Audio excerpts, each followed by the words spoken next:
Jangan lupa untuk subscribe YouTube channel Metro TV News dan nyalakan notifikasinya. Pemirsa, jelang akhir tahun, pemerintah mengambil pilihan sulit. Upah minimum tahun 2021 diputuskan tidak naik. Masa depan perekonomian masih dirundung ketidakpastian. Dunia usaha diuji pandemi, tak sedikit yang kolaps. Membuat jutaan buruh bahkan terpaksa di PHK atau dirumahkan. Sebagai jalan tengah, komitmen bansos dan subsidi diteruskan hingga tahun depan dengan harapan buruh dapat bertahan. Lalu bagaimanakah agar keberlangsungan usaha dan keberlangsungan kerja serta daya beli tetap terjaga, ditambah minat investasi tetap ditingkatkan? Inilah Prime Talk, pilihan pahit, upah tidak naik.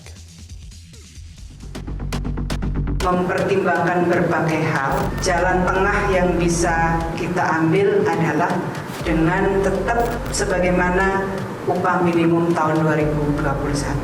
Ini adalah jalan tengah yang kita ambil dari hasil diskusi kita di Dewan Pengupahan Nasional. Upah minimum satu hal, tapi pemerintah menggunakan banyak sekali anggaran untuk perlindungan sosial di dalam rangka mengkompensasi dan membantu daya beli masyarakat.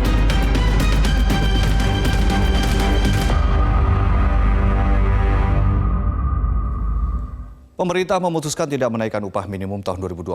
Untuk tetap menjaga daya beli di masyarakat, pemerintah memperpanjang pemberian bantuan sosial dan subsidi upah.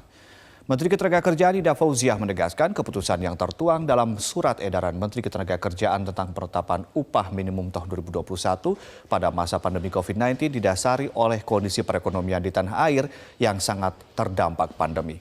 Ida menyebutkan keputusan ini sebagai jalan tengah yang diambil pemerintah untuk kepentingan seluruh masyarakat.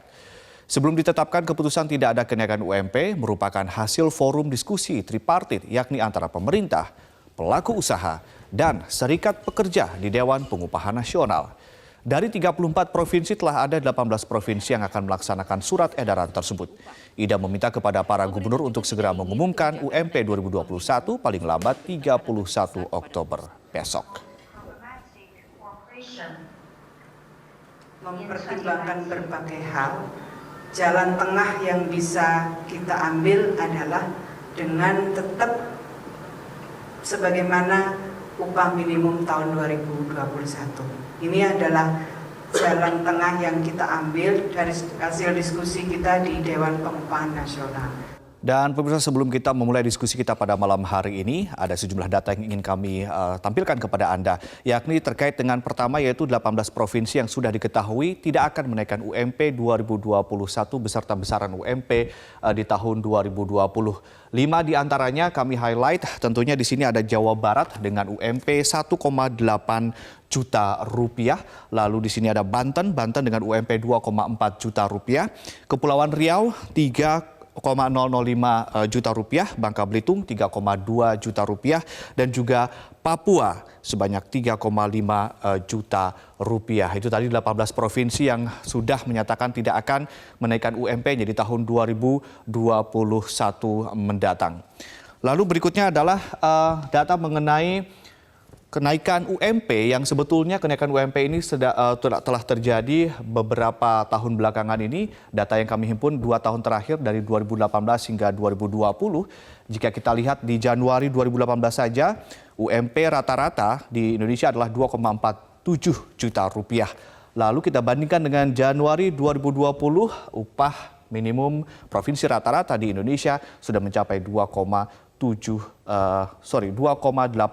juta rupiah. Itu dalam berselang 2 tahun saja. Dan data berikutnya yang ingin kita tampilkan adalah bagaimana upaya pemerintah untuk memberikan bantalan sosial ketika pandemi terjadi. Yang pertama adalah program Keluarga Harapan atau PKH yang menyasar 10 juta keluarga. Program Sembako Non Jabodetabek yang menyasar 19,4 juta keluarga. Ada Sembako Jabodetabek 1,9 juta keluarga, bansos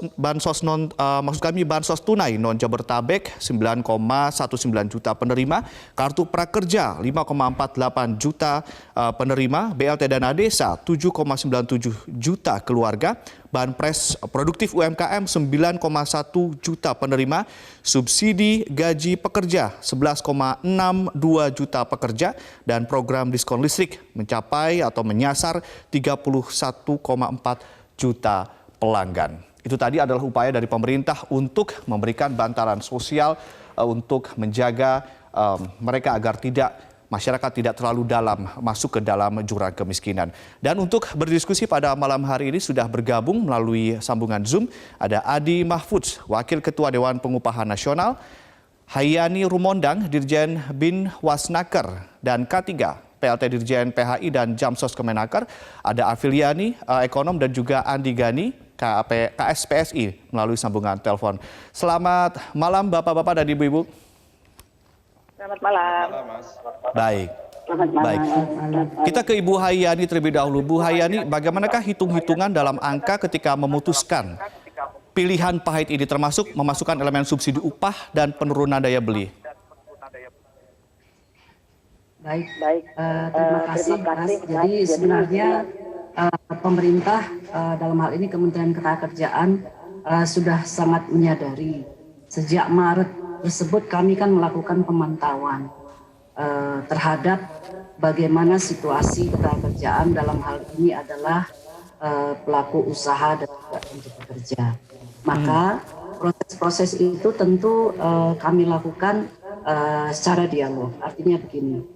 Kami terus memantau bagaimana perkembangan setiap provinsi terhadap dampak ketenagakerjaan. Nah, kemudian di bulan Maret dan seterusnya sampai di bulan Agustus ini kami mempunyai data dampak dari terjadinya pandemi COVID terhadap kelangsungan usaha, termasuk juga terhadap perlindungan pekerja.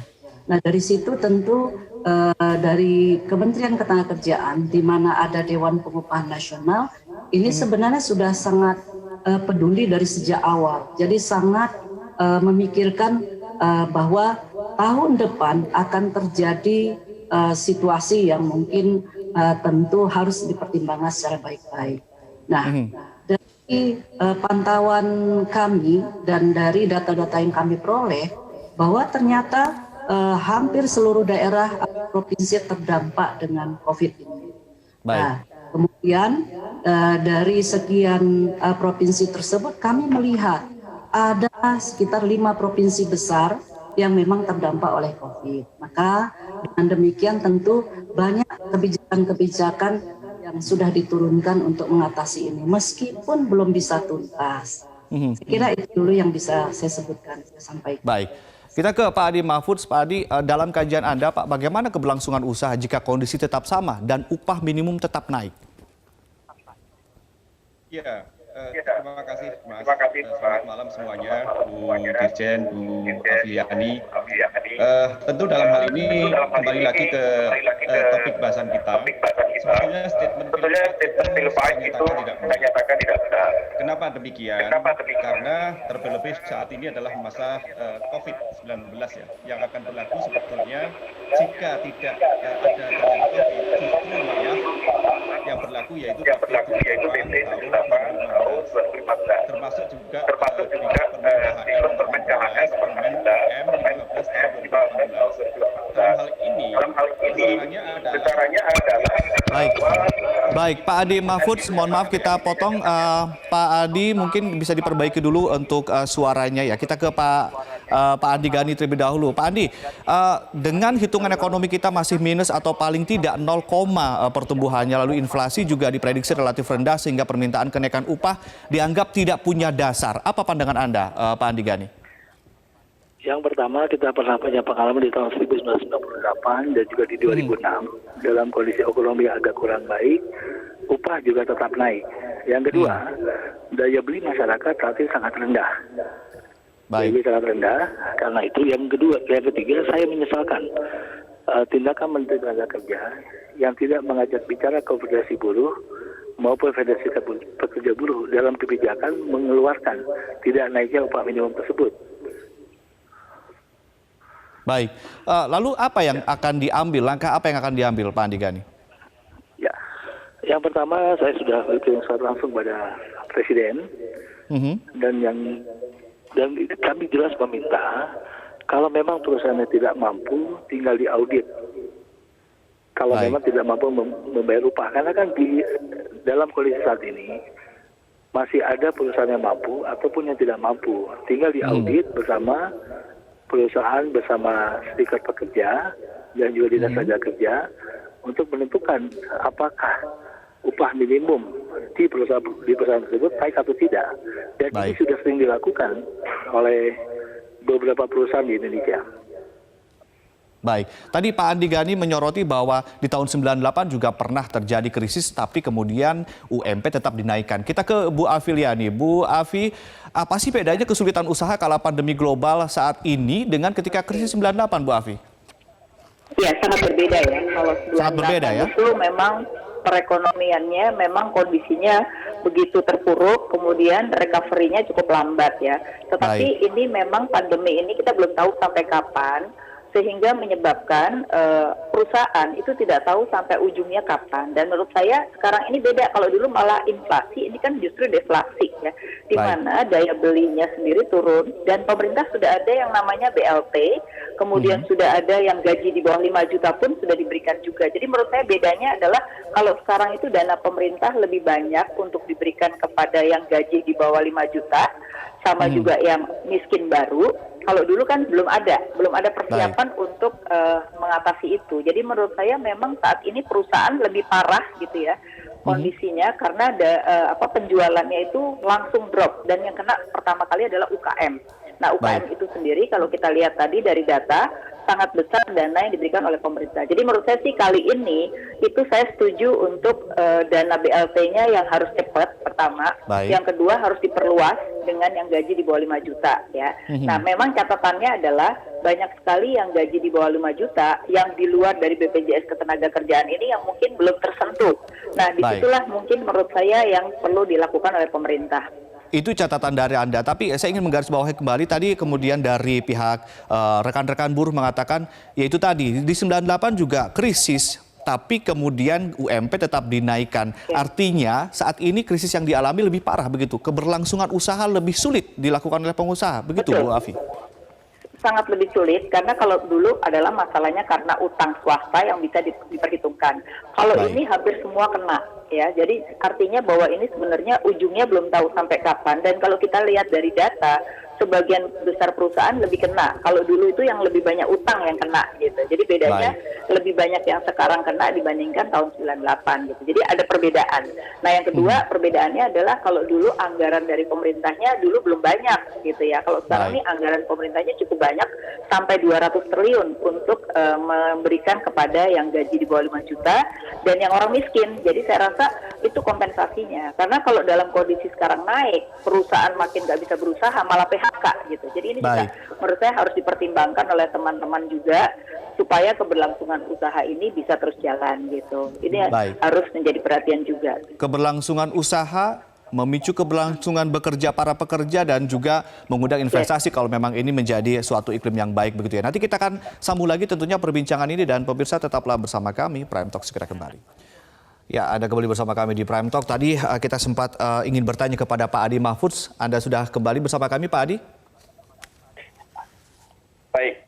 Ya, Malam, Pak Adi, ya dalam kajian Anda, Pak, bagaimana keberlangsungan usaha jika kondisi tetap sama dan upah minimum justru dinaikkan? Iya, ini Mas, mungkin saya ulang lagi dari awal tadi, mohon maaf tadi agak kendala audionya. Kiranya bahwa tema pada malam hari ini yaitu statement pil pahit itu saya rasa tidak benar. Karena bila tidak ada COVID yang akan berlaku, justru malah PP 78 itu sendiri, yaitu tahun 2015. Berikut Permen KHL nomor 16 dan Permen UM 15 tahun 2018. Maksud saya seperti ini, bahwa besarannya adalah KHL itu sama dengan UM. Jika hal itu dihitung berdasarkan IHK, Induk Harga Konsumen, untuk DKI saja itu justru malah turun berikut Karawang juga. Makanya dalam hal ini sebetulnya justru adanya surat edaran Bu Menaker itu saya kira juga sudah tepat dan itu jalan tengah untuk kita semuanya. Baik, artinya ini juga menjamin keberlangsungan usaha ke depan begitu ya Pak? Ya tentu, justru untuk ke depan jangan sampai justru negara ini justru mengalami keterpurukan. Baik. Baik, tadi kita sempat menyimak juga terkait dengan anggaran dana dari pemerintah yang digelontorkan begitu besar untuk masyarakat. Kita ke Bu Hayani, Bu, soal mekanisme dan anggaran bantalan sosial. Apakah semua pekerja atau buruh mendapatkannya dan sudah fikskah akan diperpanjang hingga tahun 2021, Bu? Ya, ini pertama karena kebijakan pemerintah untuk memberikan bantalan sosial pada pekerja itu kan baru dilakukan tahun ini terkait dengan pekerja yang datanya itu melalui BPJS Ketenagakerjaan. Jadi memang sangat terbatas yang berdasarkan pada data kepesertaan di BPJS Ketenagakerjaan, yaitu yang upahnya dilaporkan di bawah 5 juta. Nah tentu hal ini kalau melihat perkembangannya, jadi tadi saya sangat menyambut baik apa disampaikan oleh Ibu Afiliani. Tentu kebijakan pemerintah harus memikirkan apakah dan harus dievaluasi apakah dengan memberikan kepada para pekerja yang berupah dilaporkan upah di bawah 5 juta ini sudah cukup. Baik. Ada pekerja-pekerja lain yang tidak masuk dalam skema BPJS Ketenagakerjaan. Saya kira ini sesuatu yang harus dipikirkan secara bersama-sama. Baik. Kira itu. Baik, artinya apakah dengan mendapatkan bantuan-bantuan sosial ini sudah menutup jumlah kenaikan upah yang diminta, Bu? Dan kajian Kemenaker, apakah daya beli upah bisa dipertahankan dengan bantuan-bantuan ini? Jadi saya ingin menyampaikan kembali filosofi tentang upah minimum. Bahwa upah minimum itu adalah upah yang diberikan kepada pekerja yang bermasa kerja itu sebenarnya di bawah 12 bulan. Jadi kalau kita memperhatikan bahwa pekerja yang sekarang tahun 2020 yang menerima bantalan sosial dengan berbagai skema tadi, ini kan sebenarnya sudah mendapatkan tambahan perlindungan, tambahan baru terhadap perlindungan tersebut, kan begitu ya. Artinya berharap dengan tentu pemerintah memberikan kebijakan-kebijakan tersebut berharap agar daya belinya bisa meningkat. Baik. Jadi sebenarnya kami ingin menyampaikan sekali lagi bahwa upah minimum itu adalah upah yang akan diberikan kepada pekerja yang bermasa kerja 1 tahun ke bawah atau 12 bulan ke bawah.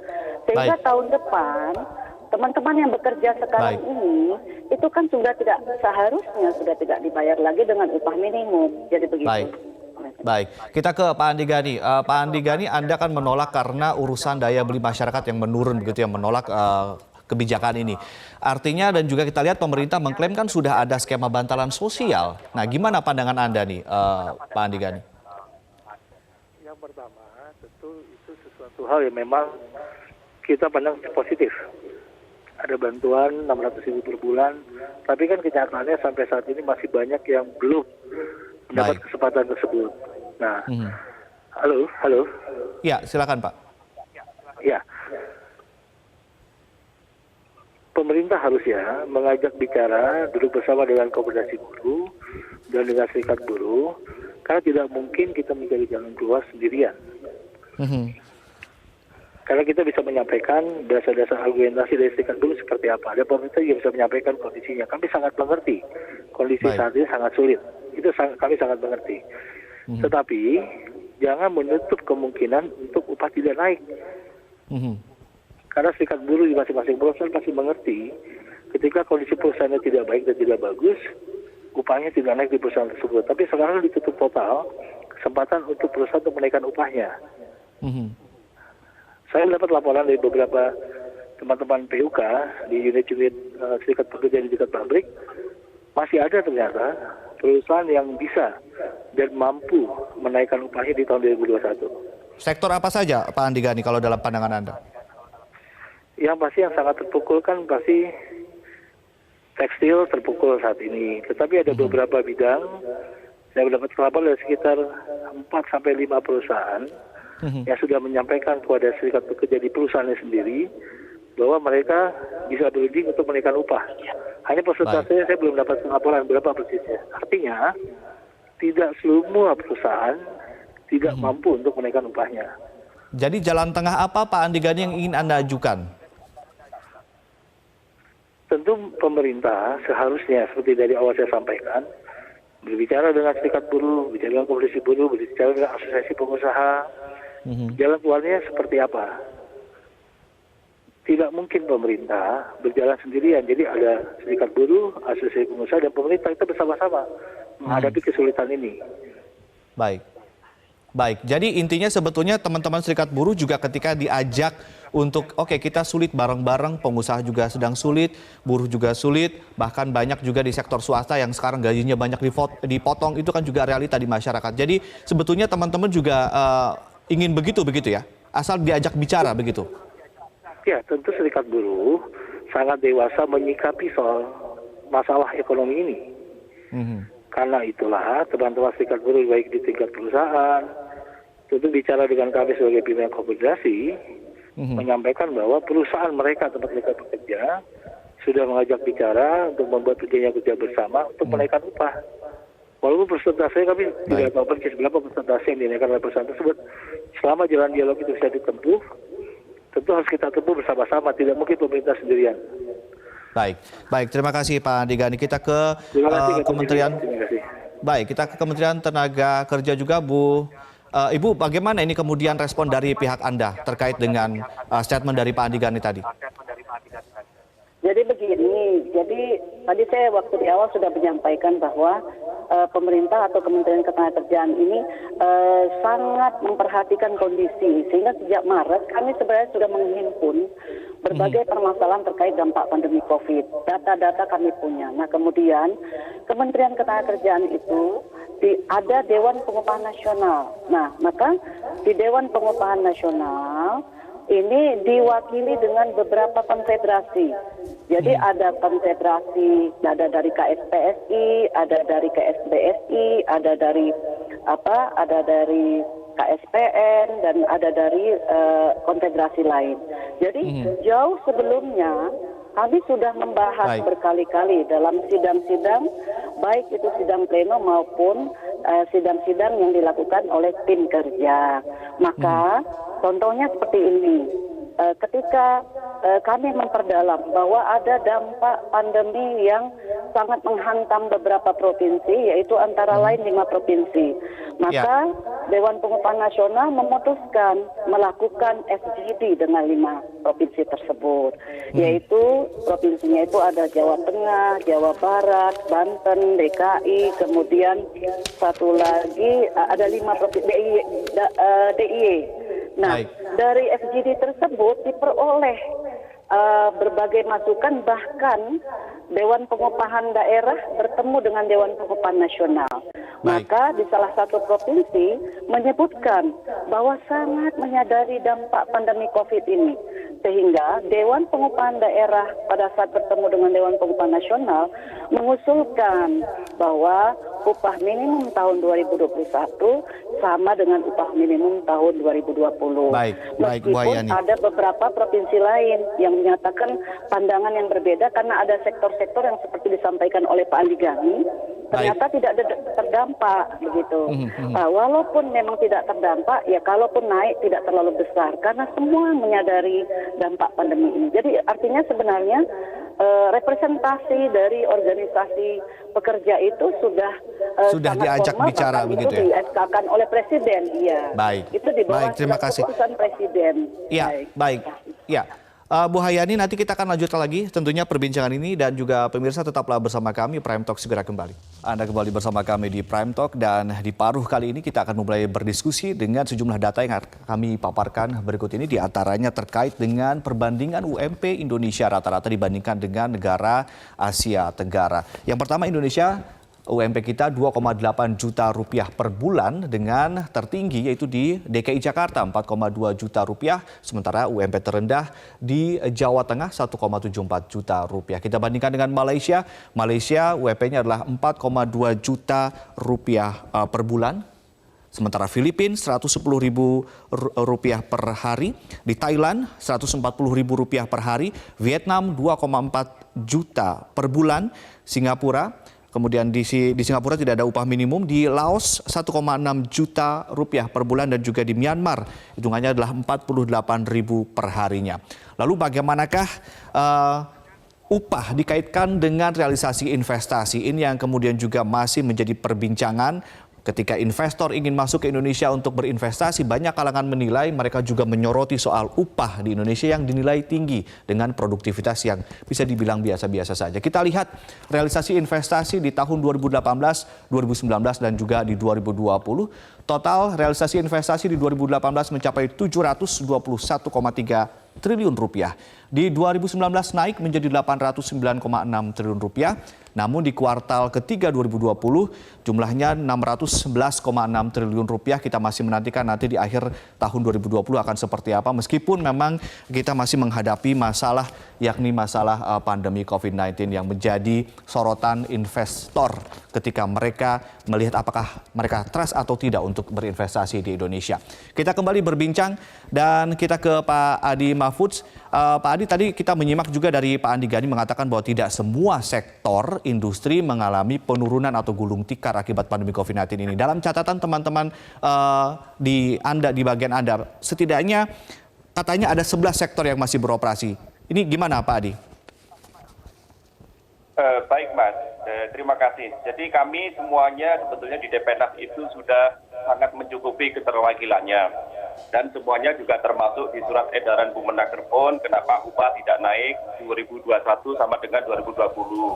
Itu pun semuanya ada kajiannya. Dan di kami pun itu sebetulnya Mas, kalau boleh kita ketahui bersama, itu ada unsur akademisinya dan unsur pakarnya. Jadi saya kira sangat objektif dalam hal ini ya. Menurut saya jika Philmais itu justru kalau pekerja kena PHK Mas, dari sinilah kita mempertahankan. Dan begitu juga sebaliknya jika perusahaan tutup. Nah dari sinilah kajian kita itu harus sekomprehensif mungkin. Makanya kami mencoba dalam hal ini termasuk kami kemarin melakukan dialog nasional Dewan Pengupahan seluruh Indonesia yaitu tanggal 15 sampai dengan tanggal 17 baru lalu. Nah di situ kami menghasilkan beberapa rekomendasi. Tentu yang pertama, upah minimum di 2021 bagi yang terdampak COVID-19 itu sama dengan 2020. Upah minimumnya ya, upah minimum bukan upah ya. Nah, sedangkan yang tidak terdampak itu kita kembalikan ke bipartit dalam hal ini. Makanya di situ juga bisa turun naiknya sejauh mana, tergantung dari kemampuan perusahaan. Kemampuan perusahaan itu juga sebagai mandatori regulasi itu sendiri, Mas. Jadi tudingan dari Asosiasi Buruh sendiri mengatakan bahwa tidak ada ruang lagi untuk kenaikan itu tidak benar begitu ya? Karena memang nyatanya memang disesuaikan begitu ya? Tidak benar, masih ada ruang untuk hal tersebut. Baik. Jadi yang dibatasi tadi, yang upah 2021 sama dengan 2020 hanya upah minimum. Saya ulangi lagi, hanya upah minimum seperti apa yang disebutkan oleh Bu Dirjen tadi. Ya, seperti kita ketahui bersama bahwa jumlahnya upah minimum itu kan tidak jauh dari 1,5 juta saja. Nah itu sebetulnya juga yang dibutuhkan terutama bagi pencari pekerja.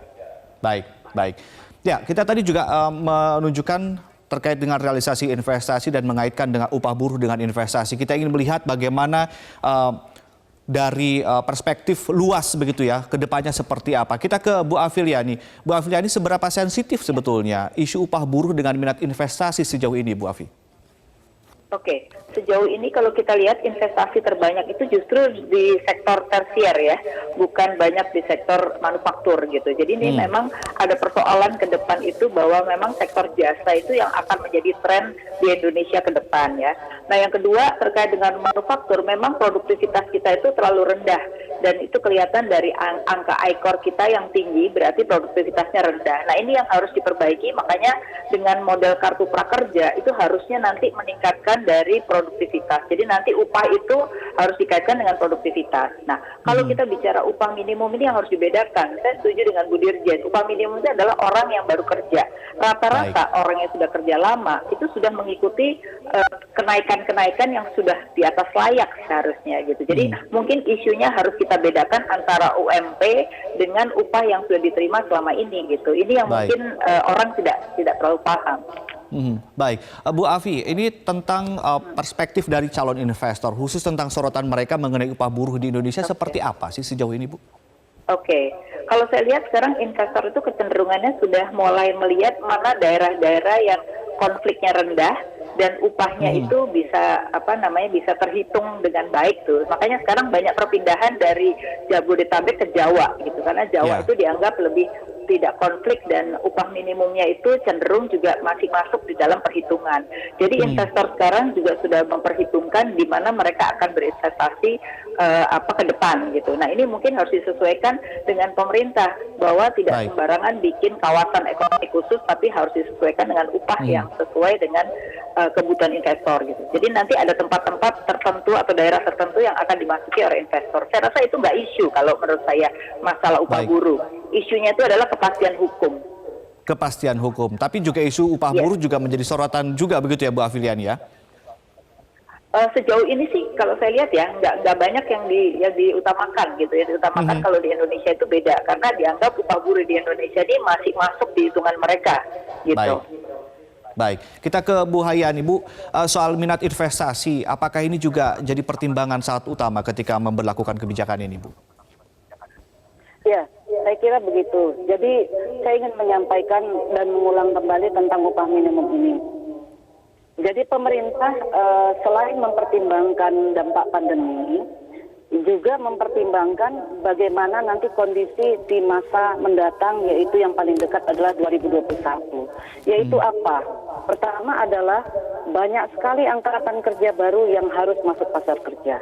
Yang kedua adalah pekerja-pekerja yang ter-PHK. Yang ketiga adalah selain yang angkatan bekerja baru dan pekerja ter-PHK, nah ini adalah lulusan perguruan tinggi, SLTA dan sebagainya tampung segera. Sehingga dari sekian totally itu terhitung itu sekitar 12 jutaan harus dipikirkan di tahun depan. Sehingga 12 juta ini apa yang harus bisa dilakukan kalau tidak masuk investasi? Baik itu investasi dalam negeri maupun luar negeri. Bekerja tidak semuanya sebagai wira swasta atau dengan modal sendiri. Itulah yang dipikirkan pemerintah, sehingga dengan masuknya investasi yang ramah, kita juga ramah menyambutnya. Insya Allah perlindungan pekerja itu sangat diperhatikan oleh pemerintah.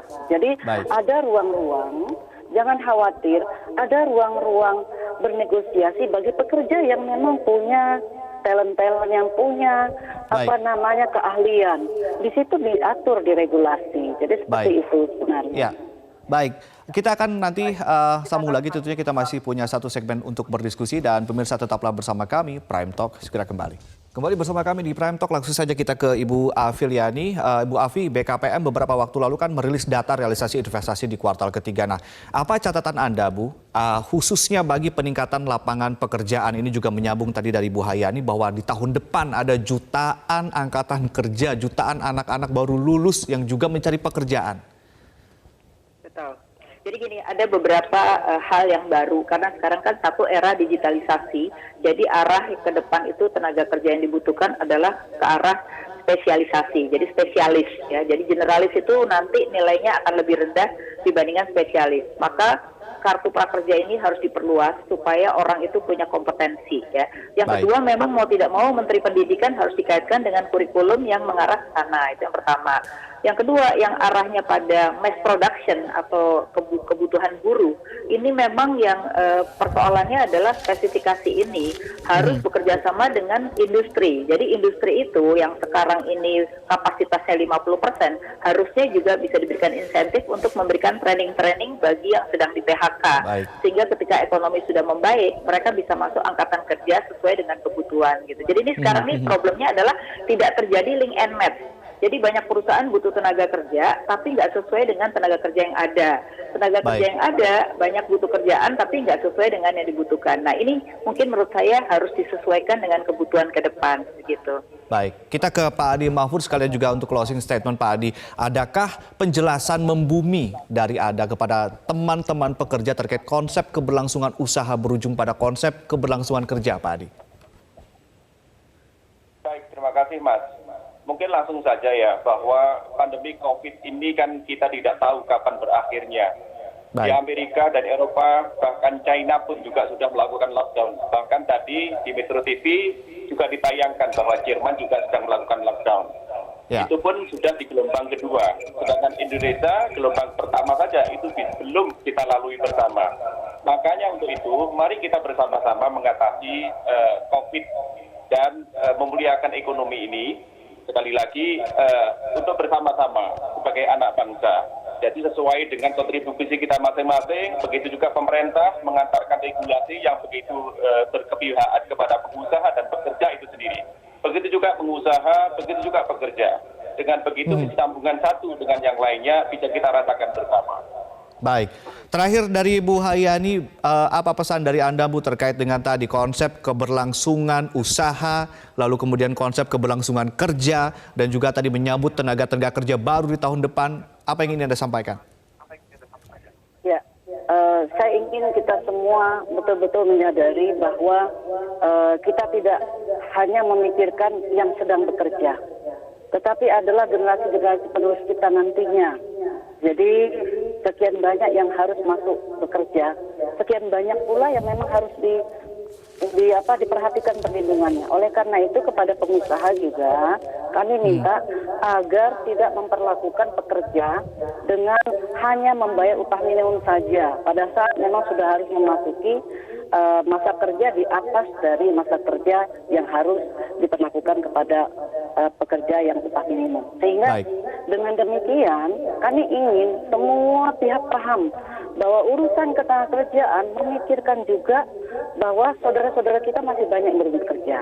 Sehingga jangan hanya memikirkan kita saja yang bekerja. Jadi saya kira hanya itu yang ingin saya sampaikan. Terima kasih. Baik, terima kasih Ibu Hayani dan juga Pak Adi Mahfudz, Ibu Afiliani dan juga tadi ada Pak Andi Gani dari KSPSI. Terima kasih telah bergabung bersama kami di Prime Talk. Dan pemirsa demikian diskusi malam hari ini di Prime Talk. Saya Ade Mulya atas nama seluruh kerabat kerja yang bertugas mengucapkan terima kasih atas perhatian Anda. Selamat malam, sampai jumpa.